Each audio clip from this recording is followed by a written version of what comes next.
Hola, ¿qué tal, amigas y amigos? Mi nombre es Roberto Feregrino y hoy estoy muy contento porque Sergio Seica nos invitó a su casa para platicar con él un poquito sobre sus proyectos y su música, libros. Por favor, acompáñenos.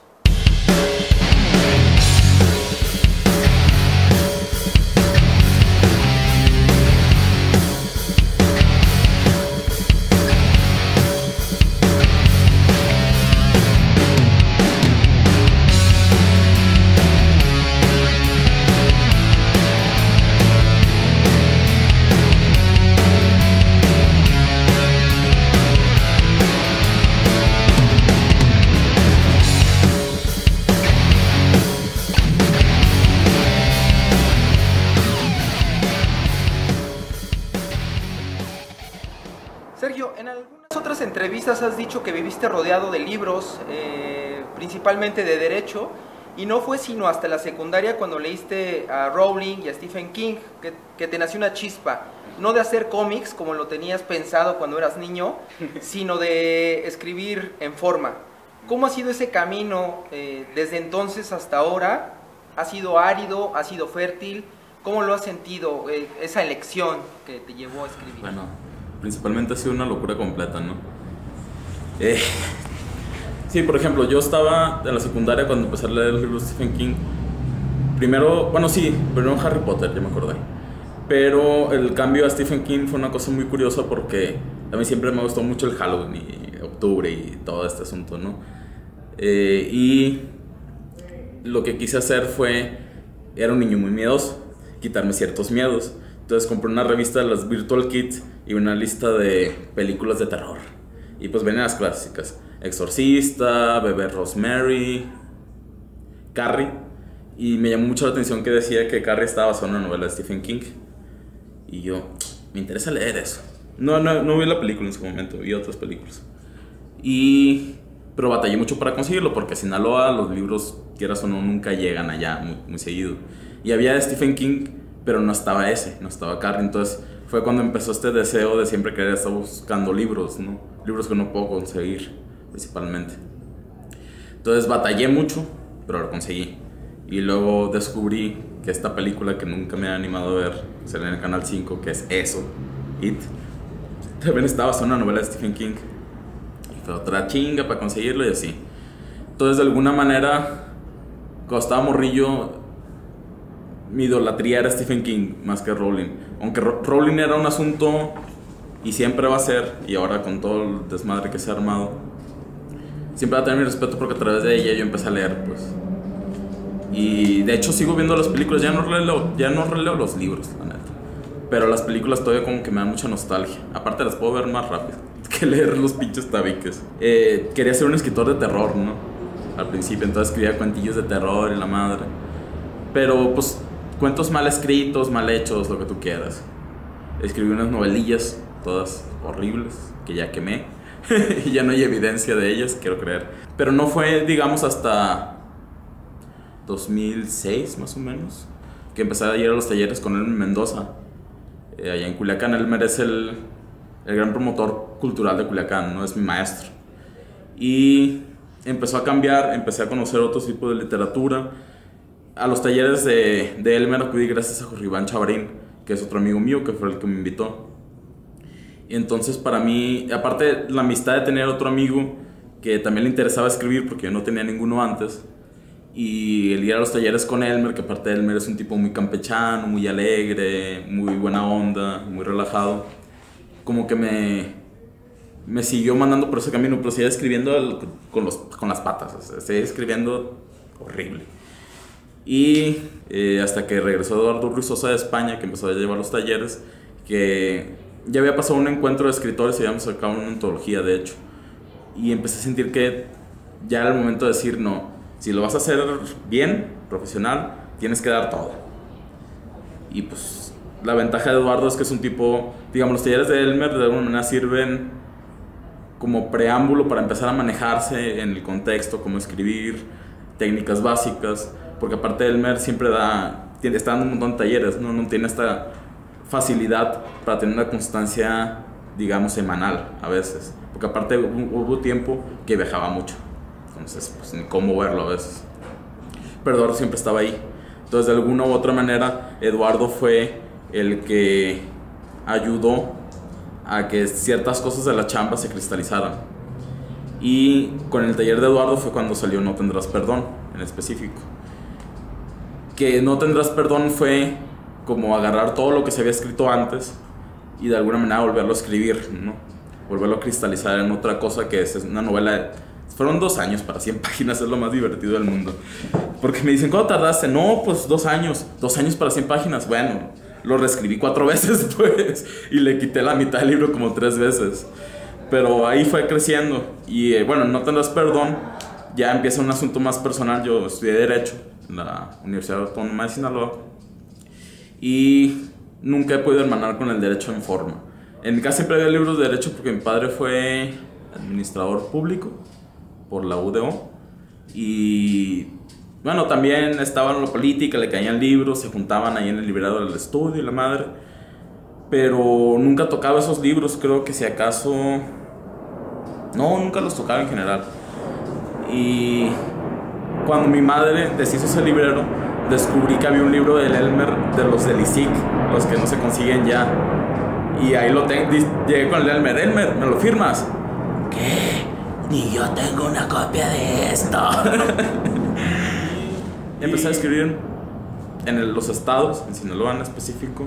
Siempre fue una carrera como de aguante, más que de velocidad. Era resistir todo, pues era resistir falta de oportunidades, resistir falta de libros. A veces quieres leer algo pero no llega jamás. Resistir no tener mucha gente con quien hablar del tema, o cuando lo hay, no están en la misma sintonía que tú, ¿no? A veces. Acabé orillando muchos amigos a leer libros. Y también a que me escucharan hablar de libros, pues. Y con el tiempo tomé la determinación de venirme a la Ciudad de México porque siempre se me había hecho una cosa muy grande y muy bonita. Digo, para empezar, no hace calor, ¿no? Que eso ya es ganancia en Sinaloa. Pero digo, era como este sueño que ya no necesariamente se tiene que cumplir de... si quieres hacer algo tienes que ir a la capital, ¿no? Ahora hay más oportunidades, ya ves Liliana en Durango, ya ves Elmer en Sinaloa, bueno, Parras está aquí, Toscana en España, güey. Las latitudes ya no importan mucho, pero de alguna manera para mí era una apuesta vital salir de Sinaloa y ejercer, y tener porque aparte seguía viviendo con mis padres, pues. Entonces necesitaba salir y aprender a vivir solo, ser independiente, porque suponía o quería creer que eso iba a ayudar a que algo se coagulara en mi escritura también, porque ya era totalmente tomar la apuesta vital de eso.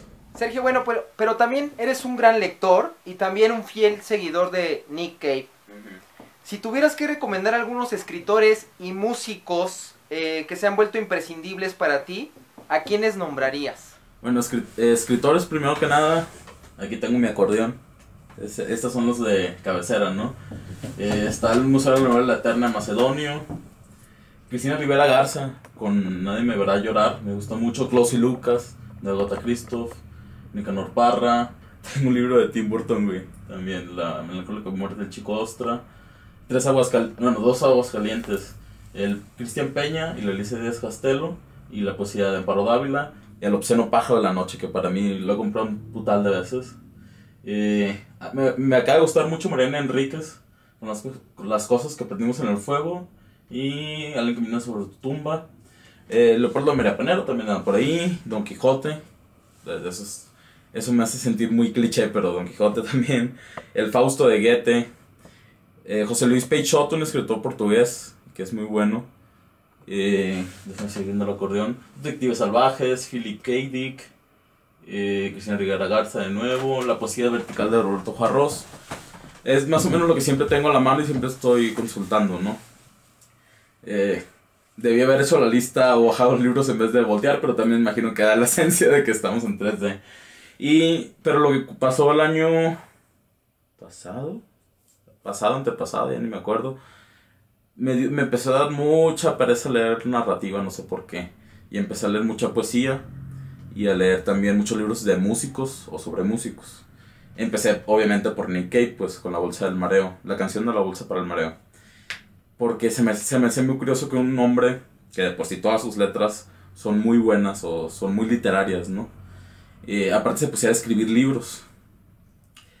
Y aparte había una cosa, que es lo que ya en ese momento no encontraron en narrativa, había como historias o mundos o contextos que la gente que se dedica a escribir a veces nomás literatura y que vive de literatura no experimenta, ¿no? O no vive de alguna manera.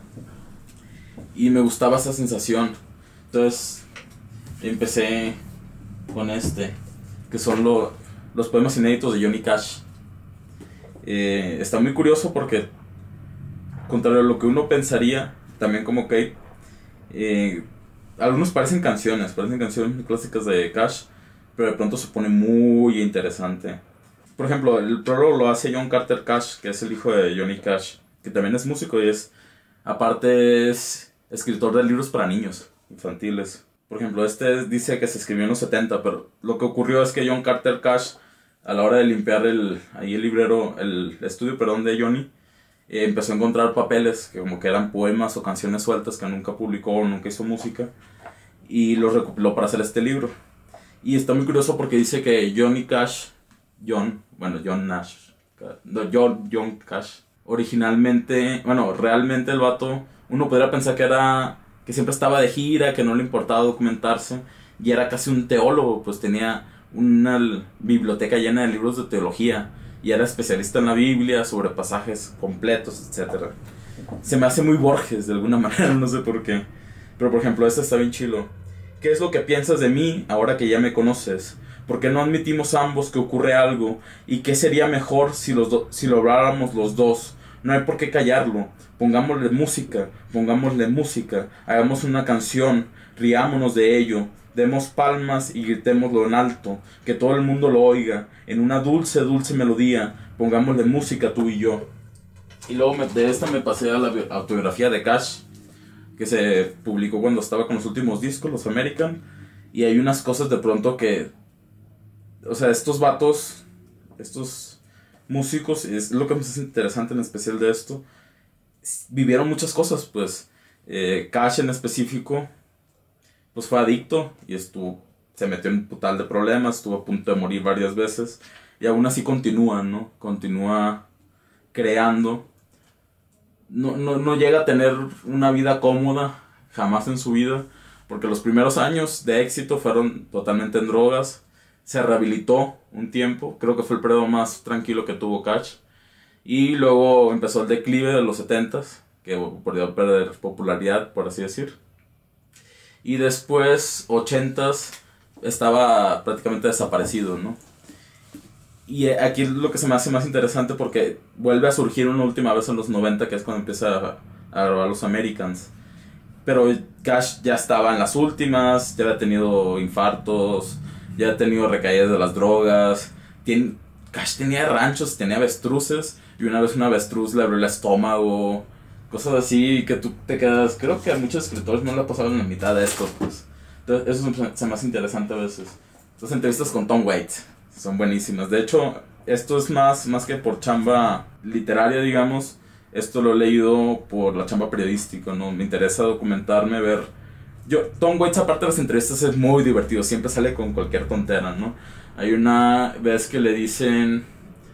Creo que le preguntan algo a las drogas, no me acuerdo exactamente qué, y Tom Waits nomás dice, la realidad es para la gente que no puede asumir las drogas. Entonces es muy bueno, pero aparte, en este libro lo que veo es un Tom Waits que no solo es el que quiere burlarse del entrevistador, sino que hay veces que sí lo agarran de buenas y responde muy bien. Hay una parte que creo que que más me ha impresionado hasta ahora, viene por discos, entonces apenas voy en el One Machine. Dice que a él no le gusta hacer música que sea limpia, que él siente que de alguna manera la suciedad en el sonido le da pega a las cosas en las canciones, y que él quiere sentir que, digamos, si él fuera un accidente de avión, no quiere que la gente diga, no, pues lo intentó, pero pues el avión cayó y todos se murieron. No, él quiere que digan, no, lo intentó y movió el avión, pasó por encima de unas casas, todos lo miramos, fue impresionante y al final murieron. Eso es lo que quiere Tom Waits, pues. Entonces eso se me hace como esta chamba del artista, más que la chamba propia, también esta chamba de exigirse y documentarse. y de alguna manera de hacer que la vida sea parte de todo eso, ¿no? Nomás no separarlo como si fuera, no sé, un oficio que cierras la puerta, entras a tu casa y ya se acabó. No, tiene que haber ciertos compromisos. Y ahora sigo con que va por eso, que es Patti Smith, doña Patti Smith aparte. Es una autobiografía muy hermosa. Se habla de su periodo cuando estuvo con Robert Mapleton, que vieron en el Chelsea Hotel. De hecho, hay una escena, hay como dos partes que dije, pinche Patti. Primero cuenta cuando se iba a tomar con Janis Joplin, y que se iban a su casa y ponían discos y la madre, y yo así de, no mames. Y luego cuenta la última vez que vio a Jimi Hendrix, cuando estrenaron el estudio de Jimi. De hecho, hace unos días, en el Instagram de Patti, fue el aniversario del estudio y le pidieron que leyera ese fragmento para subirlo a Instagram. Y él lo compartió en su cuenta también. Y ella se acuerda que Jimi era, pues es que eso está muy cura. Tengo muchos amigos que han fallecido, ¿no?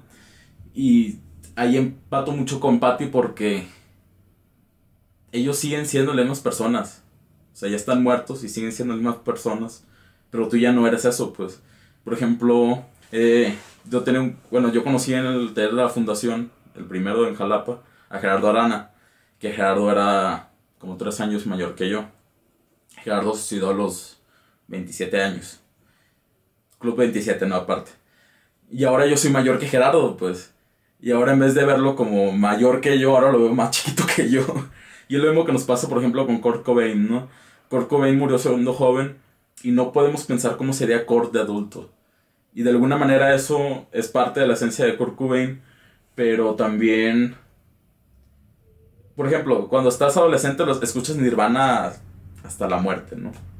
Ahí tengo los diarios también, se me olvidó dejarlos. Los diarios están muy chilos, los de Kurt, nomás que están muy caritos.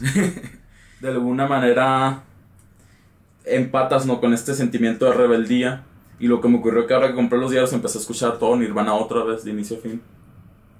Y me volvió a gustar, y ahora me gustó más porque entendía, ya pasé los 27 años, ya entendía el contexto, ya había tenido ciertas experiencias. Digo, no llega a la experiencia de las drogas tipo Kurt, pero había cosas que ya podía hermanar más fácil. Y es como redescubrir este mundo nuevo. De hecho, estaba hablando ahora que fui a Culiacán con la cuarentena, con un compa, nos vimos para tomar con 3 metros de distancia, ¿no? Y le digo, oye, güey, es que él es metalero, de hecho. Él le encanta el heavy metal. Bueno, todo el tipo de metal, en realidad. Y le digo, oye, es que me sorprende que otra esté redescubriendo Nirvana. Y me dice, oye, es que en el fondo nunca la olvidaste. Yo también la escucho todo el tiempo. Y escucho Cannibal Corpse. Y escucho también, no sé qué otro se puede ocurrir, Angra. Y regreso a Nirvana, pues. Siempre regreso a Nirvana. O escucho Mayhem o cosas así. Y siempre regreso a Nirvana. Mayhem es otro asunto también similar, en el sentido de que es una banda de black metal noruego que está llena de, no escándalos, sino como historias escabrosas, ¿no? El vocalista era Barn y el líder de la banda era el Euronymous, y Barn mató a Euronymous. Y aparte, antes de Barn tenía un vocalista era un morro que le decían Death. Death se voló la cabeza. Y el Euronymous llegó y le tomó fotos al cuerpo con el cerebro deshecho, pues. Y lo puso en la portada de un disco, aparte.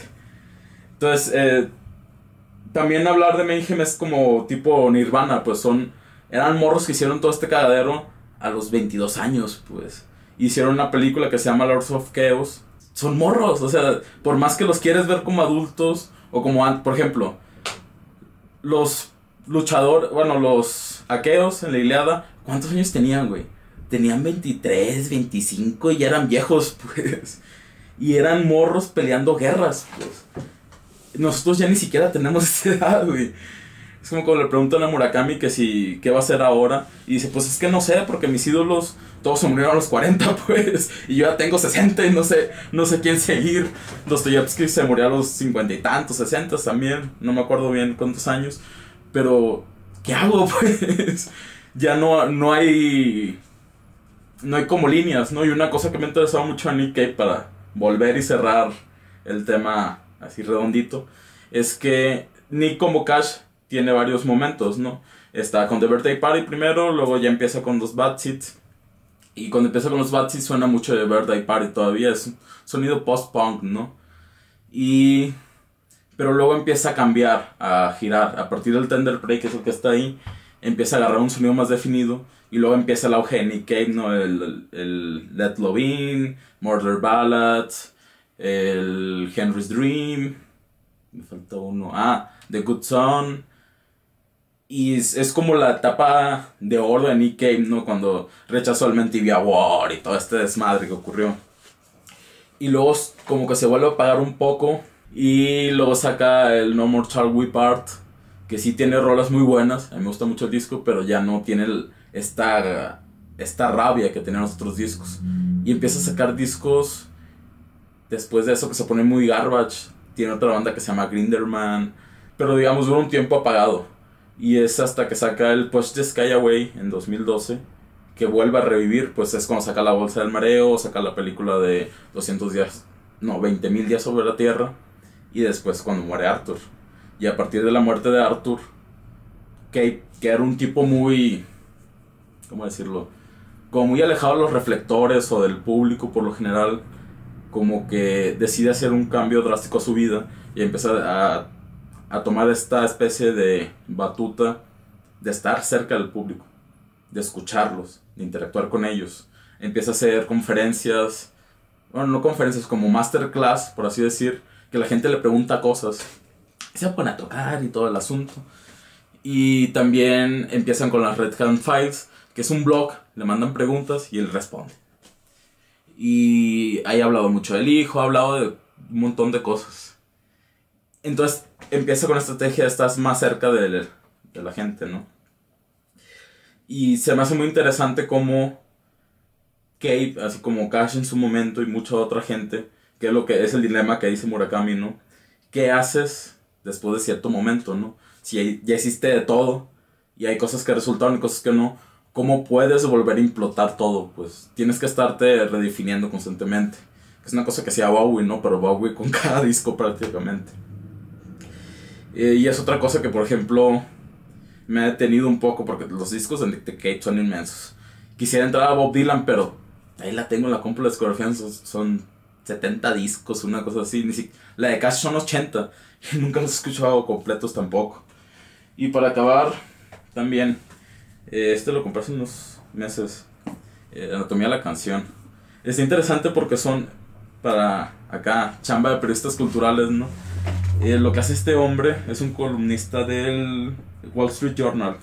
Agarra canciones muy famosas, por ejemplo, Wall, Laura Love, de Led Zeppelin, y rescata las entrevistas en su momento viejas y hace como la historia de cómo nacen esas canciones a través de los testimonios de las entrevistas viejas. Y todo el libro son canciones famosas, son como 20 canciones, no me acuerdo. Viene Proud Mary, no me acuerdo si viene Smells Like Teen Spirit, Another Brick in the Wall, The Con Blues, Walk This Way, Rock the Boat. Le pone fotos, o sea, te cuenta todo el proceso. Y por ejemplo, no le he avanzado mucho, pero lo que he llevado son muchas de estas rolas de cuando todavía el rock era tocado por afroamericanos, ¿no? Y cómo ellos, porque aparte pues no los querían mucho, ¿no? Todavía no los quieren mucho en Estados Unidos, para colmo.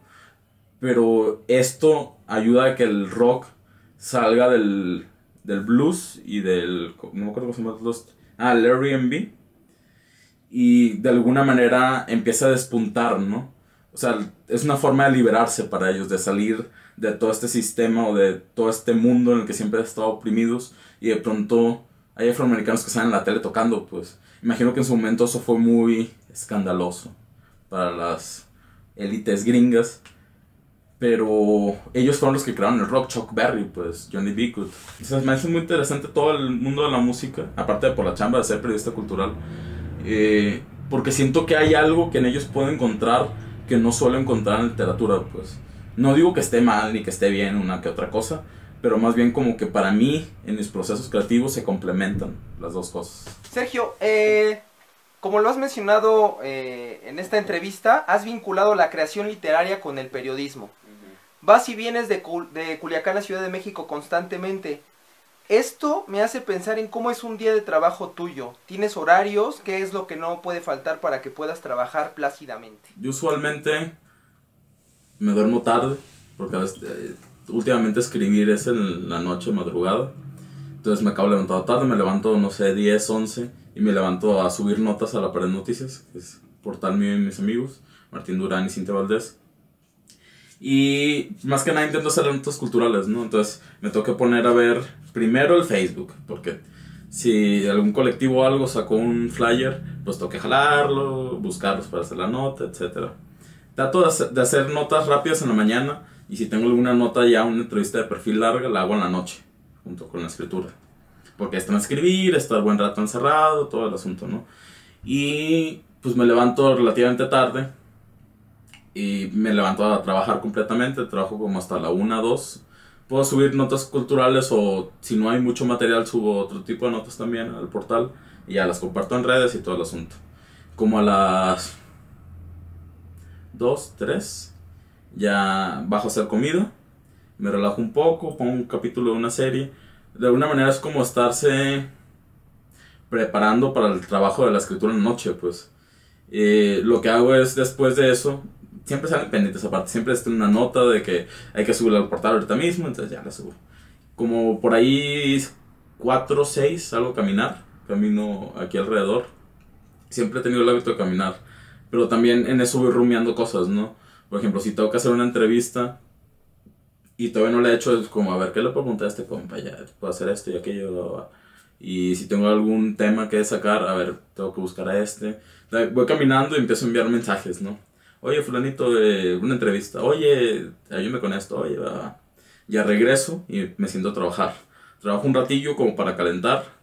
A veces pongo un disco, a veces pongo una película también, me pongo a leer un rato. Pero siempre, nunca hay un orden en el asunto, pero siempre llega un punto que ya, estoy escribiendo. A veces, y es lo que me dicen mis amigos, que si cómo le hago para hacer tantas cosas. Y le digo, pues es que hay días que nomás, por ejemplo, pongo una línea. Y todo el día estuve pensando en la línea, ¿no? Y llego nomás y tuc, tuc, tuc, tuc. Ya, pongo una película, algo que, digamos, esté yo como en sintonía de lo que quiero hacer, ¿no? Por ejemplo, estaba haciendo un cuento hace unas semanas que se llama Sacrificio del Dios de los Sapos, que trataba sobre rituales y sectas, ¿no? Y empecé a ver Midsommar, la película que salió el año pasado. No me acuerdo cómo se llama el director. Que también es una copia también de Wicker Man, de los 70s, que sale el Christopher Lee. Entonces, como que en un momento me atoré y puse la película, y parte de trabajar fue ver la película, pues fue como salirme de la sintonía de estar más tecleando la computadora. Y por ejemplo, ahorita que estoy trabajando 2 libros. Es el libro de Hermann Kafka, el libro de Kafka, que es sobre el padre de Hermann Kafka, una novela que son 2 líneas. La línea del padre, que después de la muerte de Franz llega un magnate a ofrecerles un parque de diversiones kafkiano. Entonces para este señor de 70 años que perdió a su hijo, pues es una cosa muy tremenda, ¿no? Y al mismo tiempo está la línea de una chica en el presente que va a Praga a investigar este asunto del padre, porque ella cree que los padres son buenos. Entonces, como terca con esa idea, se encuentra una secta de oradores de Kafka en Praga. Entonces esa ya está casi en las últimas de un borrador muy bueno, que es el que tiene la beca ahorita del Fondo Nacional por la Cultura y las Artes. Y pues como ahorita ya tengo un borrador, lo que hago es sentarme a reescribir. Un día me siento a reescribir o a leer, y si veo cosillas que faltan, las agrego, ¿no? Y al día siguiente lo imprimo, y en la noche lo reviso en papel, en voz alta. Siempre trato de revisar en papel, porque soy una persona muy dispersa. Entonces yo ya sé que si quiero que quede leyéndolo en la compu así, no, se me pasan cosas, van errores de dedo, cualquier cosa. Entonces hay días que involucra trabajar en la compu, la escritura, y hay días que involucra imprimir el texto y leerlo en voz alta. Y pasar las correcciones también a la computadora. Son 2 mecánicas de trabajo. Y pues eso está cruzado ahorita cuando empezó la cuarentena. Me fui a encerrar con mis padres unos meses por si cualquier cosa.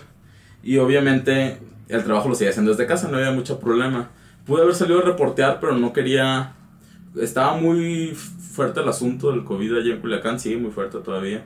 Por ejemplo, Manuel Aceves, un amigo priista, ya le dio COVID trabajando. Entonces no quería exponerme y trataba de hacer toda la chamba desde la casa, en lo posible. Ahora regresé a la Ciudad de México y hace unos días fui por otras cosas de trabajo a Culiacán. Y también lo mismo, levantarse, subir notas. Si tenía pendientes, hacerlos en la tarde. Tuve que ver gente, pero con sana distancia, con toda la posible. Lo bueno es que parece que no, ya pasaron 15 días, que no hubo ningún problema. Y luego también cuando llego a caminar, antes de escribir a veces me voy a correr al parque. O hago ejercicio aquí en el cuarto. Trato de mantener el cuerpo de alguna manera activo. Dice Murakami que a él le ha servido mucho para escribir, ¿no? Y ahorita es todo que todo el mundo lo dice. Si no, Murakami dice que le sirve para escribir. Pero también dice Cristina Rivera Garza que ella se echa caminatas de kilómetros todos los días cuando está escribiendo. Que necesita, digamos, que el cuerpo esté al mismo ritmo que la mente. O sea, para que no digan que nomás es de Murakami, pues es algo mucho más grande. Pues el Elmer hace ejercicio en la mañana, de hecho. Se levanta. El Elmer es... Yo lo quiero mucho, pero es de esta gente enferma que se levanta a las 6 de la mañana, hace ejercicio, se pone a escribir y y al resto del día sigue con sus cosas, pues. No, yo soy un animal nocturno completamente, la neta. En las mañanas yo raramente funciono muy bien. Cuando he tenido trabajos de oficina, que son por la mañana, hay como 3 de 5 días laborales, estoy zombie. Como digamos, a las 12 de mediodía, que ya casi hora para comer, apenas estoy agarrando el ritmo, pues. Por eso yo me doy cuenta que en oficinas yo no funciono en ese aspecto. También me sirve mucho ser más... No es caótico, porque en todo caos hay un orden, pero necesito poder tener más facilidades con los tiempos para hacer esas cosas. Quiero levantar la pared cultura en forma, ¿no? Entonces también tuvo que ver con ir a buscar publicidades y cosas por el estilo, porque esta vida digital está bien loca, la verdad. Pero lo que he intentado hacer también en Sinaloa, nunca, desde hace mucho tiempo no ha habido un medio que tenga una sección cultural fuerte. Estaba Noroeste, que tiene todavía Nelly Sánchez, pero de alguna manera se ha habilitado mucho la sección, o ya no ha hecho tanta chamba Nelly, o no sé qué haya pasado, pero yo no la he sentido tan imponente como antes cuando estaba niño. El debate tiene el problema que siempre han estado circulando a las personas, el personal. Entonces de pronto ha habido gente muy capaz. Por ejemplo, estuvo César Ernesto en la dirección de Tónica, que era un suplemento medio cultural. También tiene cosas pop y cosas por el estilo, pero duró un tiempo y se salió. Ahora es el editor de la revista Espejo, que intenta hacer la chamba de periodismo cultural de ahí, pero también tiene, como es el editor, tiene toda la chamba de todo el estado también. Entonces se le dificulta mucho a veces. Entonces, porque un medio cultural en forma lo que tendría que tener son entrevistas a fondo, de perfil. Entrevistas. El otro día renegué mucho con una nota de Noroeste, porque hay un chico, ahorita no me acuerdo el nombre, que está en Italia, que es diseñador de modas. Lo pusieron como orgullo sinaloense, es la magia, no sé, lo pusieron como si fuera una atracción de circo, en la nota. Y a mí no me gusta eso. Se supone que cuando haces el periodismo cultural lo que tienes que hacer es que la gente de alguna manera eres un manager, ¿no? Para los artistas. Tienes que ayudarlos a lucir bien, a que la gente los entienda y que se interesen por ellos. Si los pones como atracciones de feria, como si él fuera el único, que no me merito su trabajo, jamás lo voy a hacer, pero estás dando la impresión a la gente de que son poquitos sinaloenses que a veces se la rifan, cuando la verdad es que todos los pinches sinaloenses que están por todo el mundo están haciendo un montón de cosas. Pues Miguel Tapia Alcaraz acaba de ganar un premio en Cataluña, un premio de novela, va a ser publicado en Pretextos, pues, y él es catedrático de la Universidad de París y es de Culiacán, o sea, es un morro de Culiacán, pues. Elmer, ¿cuánto no ha hecho? Eduardo en España, o sea, ahora que le dieron el Sistema Nacional de Creadores, el Gabriel Rodríguez Lisiaga puso en Facebook, habló de todos los que ganaron la beca, y dice que los libros de Eduardo están peleando por ti y por mí en librerías de España. Pues sí, es cierto, él está haciendo caminos allá, como en su momento Elmer hizo para que saliera literatura sinaloense para afuera, ¿no? Los 4 perfiles clásicos, Inés Arredondo, José Limón, Oscar Liera y Gilberto Owen, 4 perfiles internacionales, son de Sinaloa, pues. Entonces, uno como periodista cultural tiene que dar todo lo que se pueda por eso, pues. Y tiene que permitir que la gente entienda los contextos de por qué esta gente se está yendo también. Porque otra cosa que ocultas es que están yendo porque no tienen apoyos en el Estado, pues. Entonces eso no me gusta, tiene que tener eso. Tienes que hacer seguimiento de notas, de eventos. tienes que hacer seguimiento a los artistas también, de los que has entrevistado. Tienes que, si se puede, tiene que haber columnas de opiniones, reseñas, críticas, videos. Y lo que yo quiero hacer con la pared en específico es que la pared, digamos, es sinaloense, ¿no? Pero quiero empezar a crear puentes para que se conecte acá, aprovechando que estoy acá en Ciudad de México, con la cultura de Ciudad de México, para que la pared funja como una especie de plataforma cultural que permita el intercambio Ciudad de México-Sinaloa, que esté fluyendo de adentro hacia afuera y viceversa. Entonces parte de estar yendo o estar trabajando en Sinaloa, que no estoy en Sinaloa, es para intentar que se creen estos puentes. Es una chamba muy dura, yo hago toda la chamba a veces. Y a veces, si tengo dinero extra, le digo a alguien, ¿sabes qué haces esta madre? Entonces me quito de problemas. Pero no todo el tiempo se puede, en realidad. Y ahorita este año que tuve el FONCA, me dicen mis amigos que fue el mejor año para tener una beca. Mi idea original era apostarle a la pared al proyecto de un amigo que se llama Manticore Technologies, que queremos hacer el cimiento aquí, una empresa de tecnología, y lograr levantar las dos cosas para que cuando se acabara la beca, quedarme sostenido. Y ¡oh, sorpresa! Llegó el coronavirus. Y a todos se nos volvió la vida al revés, ¿no? Sergio, ya platicaste un poquito sobre la novela No tendrás perdón, que se publicó en 2018, donde el gran tema principal es el bullying, y que, como has dicho en algunas otras entrevistas, el tema fue fluyendo conforme fuiste escribiendo la novela. No obstante, esto que le llamas carrilla o bullying es algo con lo que nos hemos acostumbrado a vivir muchos, pero hay otros que no. ¿Tú qué opinas de esto? Creo que te comenté hace mucho que la idea original del libro era hacer la historia de un chico, dos hermanos, que uno de ellos es desaparecido y está en una fosa clandestina, pero no saben dónde, ¿no? Entonces el otro lo va buscando. Y era esta intención de tratar el tema de la violencia que en Sinaloa, de lo más directo posible, ¿no? Pero no fluyó esa historia. Y luego llegó la historia de Aurora, que es la protagonista de No tendrás perdón, que es una chica como muy temerosa, ¿no? Siempre está así como muy apagada, no quiere hacer muchas cosas, quiere mantenerse como al fondo. Y ella trabaja en una defensoría de oficio y llega una mujer que mataron a su hijo en una primaria, unos bullies, y le pide ayuda a ella porque aparte ella es la que la trata bien, ¿no?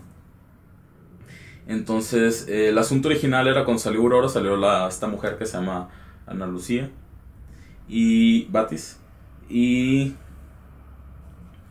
yo sentía que tenía que haber algo en la relación de ellas que impidiera que Aurora se acercara más, ¿no? Entonces, en la primera versión del cuento nace otro personaje que se llama Rebeca, que es una chica que cuando Aurora era niña, ella era la bully de la escuela, ¿no? Y en una imprudencia la tiran contra una banca y se rompe la cabeza y muere. Fallece ahí en la escuela, cosa que cuántas veces no ocurrió en las escuelas aparte, ¿no? Y entra el tema del bullying. Pues yo me acuerdo cuando estaba morrillo, que iba a la primaria y nos íbamos en camioncitos, ¿no? Nos iban a recoger a las casas. Siempre había pleitos, siempre había alguien que estaba chingando, molestando. Y yo era, pues, hijo único, encerrado en la casa, como que era muy tímido para reaccionar o regresar con agresividad, ¿no? Como esperarían mexicanamente que uno reaccionara ante esas cosas, ¿no? Pero no, a mí batallaba mucho con la situación. Entonces, creo que un día me sacaron el tapón y ataqué a un morro hasta que le saqué sangre, pues. Entonces también descubrí que sí estaba esa violencia dentro de mí, pues todos tenemos un poco de violencia. Y bueno, ya con los años he aprendido a manejar un poco más la situación, ya si quieren ponerse así como insistentes, pues ya, marco caminos. Pero también con los años, con mis amigos más cercanos de allá de Sinaloa empezamos a esta carrilla, ¿no? Este bullying como blanco, por así decir, en las pedas, en las borracheras. Oye, que sí, no sé, infinidad de cosas, ¿no? Pudieran ser. También nos autobuleamos, por así decir, a la hora de estar en la borrachera, porque hay confianza para decir las cosas. Entonces la carrilla es como una manera muy agresiva de tratar a la gente. El problema, como con todo tipo de violencia o acto violento, es cuando la gente no está dispuesta a tolerarlo. Y lo que ocurre mucho es, y más allá que es un estado muy violento, que cuando la gente quiere poner estos límites, la gente dice, es que es carrilla, tienes que aguantarlos. Y se ponen como arrolladora, pues a seguir lanzando golpes. Ese es el libro. Y no no piensan en lo que está ocurriendo en las otras personas, pues. No se detienen a pensar en las otras personas, hay una falta de empatía, ¿no? Y ese es, yo creo que el problema principal. Después, cuando una amiga leyó la novela, dice que ella se recordó un episodio cuando ellos estuvieron a punto de apedrearla en el kinder. Unas chicas que le hacían bullying. Y dije, eso me puede haber pasado a mí, le puede haber pasado a mucha gente, ¿no? Es un asunto muy difícil de tratar en ese aspecto, pues. Porque, por ejemplo, está muy interiorizado. Entonces, a veces no sabes cuándo decirle a tu compa que no se pase de lanza, pues. Que le baje un poco, unas 3 rayitas. O incluso a compañeros del trabajo, que es lo que le pasó a Aurora, ¿no? Los compañeros del trabajo la acosan. Como lo hacía ella antes, pues. Es otra forma de violencia, no es la violencia que están en los periódicos usualmente. Descabezados, desaparecidos, todo lo que tú quieras. Sino es más intimista, ¿no? Y el asunto es que entre toda esa charla intimista de acoso y carrilla entra el asunto de las buscadoras que están buscando a los hijos en los cerros. Porque son las otras consecuencias de la violencia, ¿no? Bueno, a propósito del tema de la creación, hace algunos meses estabas trabajando en una novela intitulada Gregor Samsa no está muerto, y en otro también sobre ovnis basado en Fermín Gaménides. ¿Siguen estos proyectos o se han modificado, como suele suceder a veces en los procesos creativos, Sergio? El libro de Ante tus restos ya está en la versión completa. Ocurrió una cosa que te comentaba ahorita antes de la entrevista, que yo tenía una especie de plan, maqueta con la estructura del libro, que luego la ignoré completamente para que funcionara la espontaneidad, precisamente con el humor que involucra el libro, ¿no? Pero curiosamente esta espontaneidad, inconscientemente supongo, no sé, acabando el lema forma el libro en la versión final. Entonces no fue muy extraño. Y la otra cosa curiosa es que el otro libro que mencionas, que era el que obtuvo la beca del PECDAS en Sinaloa, que es el de Fermín Gaménides, una novela de un periodista de ovnis tipo Jaime Maussan. Y ese libro no me gustó cómo quedó cuando hice la beca. Entonces lo abandoné un tiempo con esperanza de reescribirlo de cero completamente. Y hace unos meses, de hecho cuando me entrevistaste, la entrevista en escrito, te dije, no, es que yo los cuentos no funciono, si ha salido uno o dos, pues ha sido coincidencia, etcétera, ¿no? Y empezaron a salir muchos cuentos, como si fuera un pañuelo de mago, ¿no? Salía un cuento, iba a amarrar otro cuento, iba a amarrar otro cuento, como si yo no decidiera de alguna manera qué es lo que estaba escribiendo, ¿no? Como si estos cuentos fueran los que dijeran, hey, güey, escríbeme, cabrón. Y la tarea fuera escuchar las historias, qué es lo que quieren, cómo quieren salir, de qué manera, cuándo, etcétera. Y de pronto lo que estaba sacando, hilvanando todos estos cuentos, me di cuenta que varios de ellos eran cosas que estaban en el libro de Fermín Gaménides, pero ya definidas, bien definidas, pues. Como si el libro que estaba del que decía el libro de los ovnis estuviera saliendo, pero ahora en forma de libro de cuentos. De hecho, el relato en esencia de Fermín Gaménides ahora ya es un relato, no es una novela, pues. Digamos, es como si hubieras hecho el libro de Gaménides y hubiera partido todo por pedacitos y dejara cosas al fondo y de pronto armar otras cosas. Se empezó a formar otro libro que ahorita tentativamente se llama Magia Moribunda, que es un libro de cuentos. Pues ellos eligieron, yo no elegí. Y pues principalmente es lo que he estado trabajando estos 2 años. Ahora con la cuarentena, pues he seguido con la chamba usual de la beca, del libro de la beca. Y de pronto sale un cuento. De pronto se le dedico unos días al cuento. Y quedan unas versiones que más o menos, no finales, ¿no? Decir una versión final es más cabrón, pero digamos que era una versión que ya el trabajo que queda no es tanto, pues ya, si acaso unas impresiones más, dejarlo descansar un tiempo para volverlo a leer en voz alta. Y eso es lo que ha ocurrido con el libro de cuentos, que era el libro de los ovnis originalmente. Entonces, en esencia, la cuarentena más que nada ha servido. Es que no puedo decir que he escrito más o que he escrito menos, he estado al mismo ritmo, pues de alguna manera. Que hayan salido los cuentos simplemente es haberle quitado un poco de tiempo a la novela para hacerlos y ya. No ha generado ningún cambio en el ritmo de trabajo. Sergio, ya hablaste un poquito sobre estos cuentos que has escrito y sobre el proyecto que tienes periodístico cultural con La Pared. Ahora me gustaría saber qué dificultades atravesaste y qué proyectos nuevos surgieron a raíz del confinamiento. Ha sido un asunto, yo creo que los estragos de la pandemia en mi vida han sido más asuntos anímicos, por suerte. Pero también asuntos laborales que se han retardado, ¿no? Y que obviamente involucran ciertos riesgos de subsistencia monetaria. Pero fuera de eso, por ejemplo, llegué allá, a Culiacán con mis padres. Creo que una vez duré una semana sin hacer casi nada. Pero pues el problema del tiempo pandemia es que ni siquiera sabes cómo medirlo, pues. Es como si estuvieras en el limbo. Pero igual volví a agarrar ritmo, volví a trabajar sin problemas. Lo que sí me di cuenta es que estando allá, trabajaba menos. O sea, le dedicaba menos horas al día, o a veces había días que no trabajaba en general. Pero yo siento que todos andamos un poco así, ¿no? En esos días. En especial los primeros días de la cuarentena. Marzo, no, abril, mayo. Y aparte se juntó que allá pusieron ley seca. Entonces no hubo nada de alcohol durante un mes. Yo alcancé a hacer mis reservas, pero tuve que racionar mucho también. Pues lo otro ha sido eso. Por ejemplo, ahora, hace unos días, hace un mes más bien, se publicó un texto en Tierra Adentro que se llama Melodías de un hombre deshecho, que es sobre Nick Cave. Cuando Víctor Santana, que es el coordinador de Tierra Adentro, me dijo que si me interesaba escribir algo sobre la pandemia, le dije que en realidad no se me ocurría mucho qué escribir, ¿no? Creo que el día más interesante que pasé allá fue un día que mi madre necesitaba un documento que se lo imprimiera y todo estaba cerrado, pues. Entonces ahí me ves por el carro por toda la ciudad buscando dónde imprimirlo. Pero fue lo más emocionante nomás. Y ya cuando le dije, pues te puedo enviar un texto a Nick Cave. Y ya que estaba escribiendo el texto, pues el texto sobre los últimos discos de Cave, ahora con la muerte de Arthur, de su hijo. Y de pronto se volvió un pretexto hablar de Nick Cave para hablar de lo que estaba ocurriendo, pues. Hablar del duelo en un mundo que está muriendo, ya murió 1 millón de personas a nivel mundial, ¿no? Por coronavirus.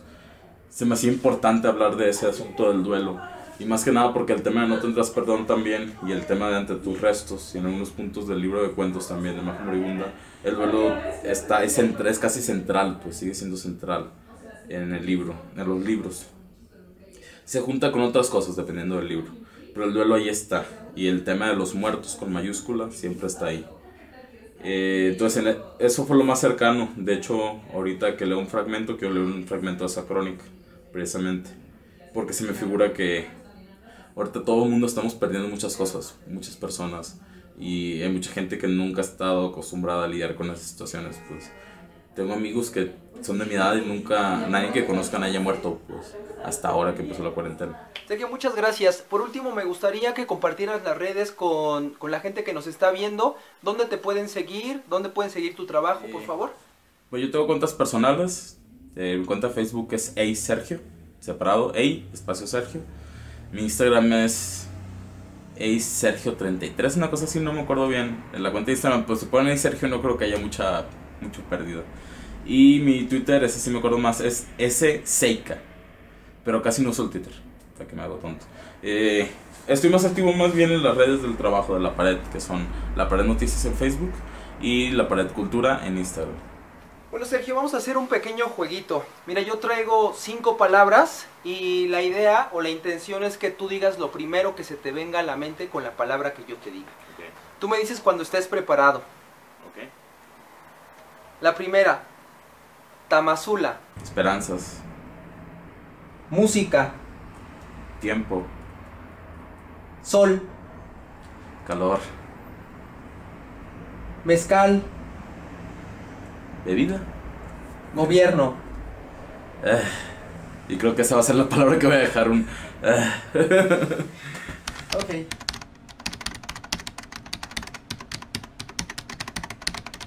Voy a leer un fragmento de una crónica que salió hace unos días en Tierra Adentro que se llama Melodías de un hombre deshecho, que es lo que estaba comentando ahorita. Habla sobre Nick Cave, pero es un pretexto para hablar de otras cosas, ¿no? Ya estoy hablando del segundo disco de Cave, el más nuevo, que se llama Augustine. Y dice: puedo imaginar a la familia tras la pérdida. El mundo continúa y uno no sabe dónde caminar. ¿En quién convertirse ahora que las cosas han perdido el orden que nos permitían avanzar? Earl, el gemelo de Arthur, se volvió un individuo sin reflejo. Susie ya solo era madre de una persona y no se pudo mover de la cama durante varias semanas. Nick no terminaba ninguna de sus canciones. El fantasma adolescente continuaba a su lado, pidiéndoles que no superaran la situación, que continuaran sintiéndose mal, que no reestructuraran sus emociones. Las exigencias de los muertos suelen ser atroces, ya no forman parte de la vida, así que no tienen piedad. Pero quien habla no es el ser querido, con todas sus ideas y sus emociones, sino la sombra que imprimió en los recuerdos, que como música tocadas en un auditorio, giran en la cabeza de los sobrevivientes, las charlas que quedaron a medias, los debates en los que nadie tuvo la razón. Los fantasmas, más allá de su existencia real, embrujan a los vivos, convirtiéndolos en casas arrumbadas, llenas de recuerdos que continúan en decadencia. Ya pasada la catástrofe, las emociones se quedan despedazadas en el suelo y uno se cansa de la lamentación. Tras terminar de escuchar el disco, me quedé pensando en lo que ocurre en todas partes, en las personas que han muerto en las últimas semanas. Me dije que Kate tiene razón, nada puede ser predicho y nada puede ser planeado. No puede vivirse toda la vida en una casa embrujada, no podemos hacerle caso con fervor a los muertos, en algún punto hay que trascenderlos. Esa es la esperanza del álbum Ghosting, ni todo lo bueno lo es para siempre, ni tampoco todo lo malo. Solo somos fotones lanzados de una estrella moribunda, dice Kate en Fireflies, luciérnagas atrapadas en las manos de un niño. Y entonces, al pensar en esa frase, caigo en cuenta que tengo mucho sin ver una, y recuerdo la última vez fue junto a una persona con quien ya no comparto mi vida, con quien durante meses, cada noche antes de dormir, tenía una conversación imaginaria en la que le reprochaba todo lo que quedó al aire. Abro la ventana y observo la calle. Los coches ya empiezan a circular por la avenida, hacen fila en el semáforo y la llenan de pitidos, de insultos, de smog. Las personas que alcanzo a ver caminan con vacilación, como si fueran escuchando a sus muertos. Sus mundos han estado en constante ebullición, no saben qué hacer, no sabemos, más bien, ninguno de nosotros en estos días puede entregar una semilla de mostaza.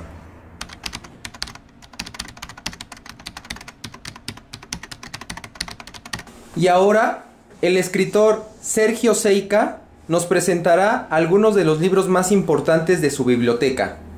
Pues, más que importantes, me dijiste que fueran libros que tuvieran significado para mí, ¿no? Entonces, una importancia personal. Y ya sé que van a decir como chingo, pero pues está La bolsa del marido de Nick Cave. Pero porque cuando vino a dar el concierto en 2018, pude acudir a la rueda de prensa, se echó la poderosa. El segundo serían los cuentos completos de Inés Arredondo, esta edición del siglo XXI, que organizó Jaime La Bastida en su momento, la colección 11 Ríos.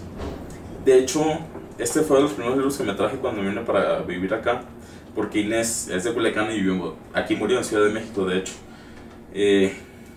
Entonces para mí era muy importante sentir que estaba haciendo el viaje con Inés, ¿no? Un poco. Doña Inés, aparte, si ya vieron las otras escenas, cuando filmamos en mi cuarto tengo ahí una foto de Inés Arredondo abajo de la primera edición de Río Subterráneo. Es como si fuera la mamá de los pollitos. Y finalmente está que es el Met Z de Gerardo Arana. Gerardo Arana yo lo conocí, pues está diciendo hace rato, en un curso de la fundación. Y Gerardo ya falleció, se mató hace unos años. Y pues yo creo que para terminar y para dejar esto un buen punto, Met Z son dos novelas que, antes que me olvide, que juntó Daniel Malpica, que publicó Daniel Malpica en la revista Radiador en su momento, y que luego publicadas en Tierra Adentro. Este es el libro. Y este es Gerardo.